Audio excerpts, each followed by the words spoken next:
কি হলো ভাই, দাঁড়ালেন কেন? তুই জানিস আজকে থেকে 20 বছর আগে এই জমিগুলোর দাম ছিল মাত্র 1 লাখ টাকা। তখন যদি আমার আব্বা এই জমিগুলো কিনে রাখতে পারতো। তো ভাই আপনি কিনে ফেলেন। 15,000 টাকা বেতন পাই, আবার সংসারের দায়িত্ব, আমি কিভাবে এই কোটি টাকার সম্পত্তি কিনবো? আজ আমার বন্ধুরা তার বাপের সম্পত্তি নিয়ে আমাকে এত অহংকার দেখায়, আর এক আমার বাপ যে আমার জন্য কিছু করে যেতে পারেনি। আচ্ছা ভাই বাদ দেন, মন খারাপ করেন না, চলেন।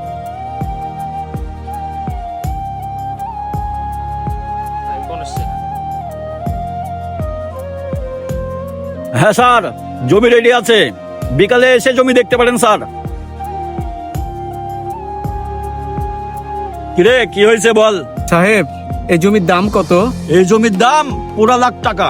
লাখ টাকা? কিনতে পারবি তুই? না সাহেব, আমি তো এমনি জিজ্ঞেস করছিলাম।